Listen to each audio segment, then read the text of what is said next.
Mr. Dennis Daguplo para may nagtulong na makasuhan at maparusahan daw po niya yung hindi niya nakilalang mga enforcers dyan po sa Taguig. Sige po sir, pakikwento po kay Idol. Magandang hapon po, Sir Dennis. Magandang hapon din po, ma'am. Sino po itong mga traffic enforcer na gusto niyo po ireklamo sa Taguig? Ano po sir, hindi ko nakuha yung mga pangalan nila. Opo. Ganyan po yung pangyayari sir.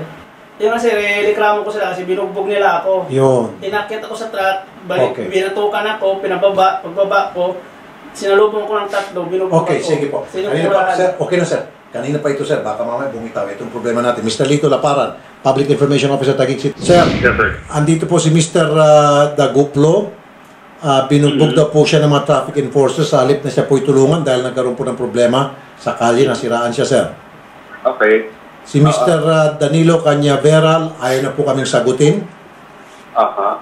Salamat po sa pagsagot sa aming tawag. Sige, sir. Apo, sir, yung tao mong nagreklamo, kagaya ho nung yung mga sinasagot ko sa inyo dati, pwede ho isang papuntahin sa opisina bukas. After lunch po, pwede ko siyang harapin at malaman mo sa kanya kung ano yung nangyari. Good. Sige po. Sasamahan po namin sa inyo, sir. Sige po. Okay po. Bukas na bukas din. Salamat po, Sir Lito. Mabuhay ho kayo, sir. God bless po. Okay, sir. Sige po. Okay, Thank you po. thank you. Okay, Sir Dennis, isa sa mga reporter po na wanted sa radyo, personal na sasama sa inyo sa City Hall, sa Mayor's Office. Si Mr. Laparan ang makakausap po ninyo. Gagawa siyang malawakang investigasyon tungkol po dito. Sige, sir. Punta ko kayo doon kay Odette o Carol para masamahan kayo bukas umaga. Ano po? Salamat po, sir. Siguro sir, maraming salamat po sir.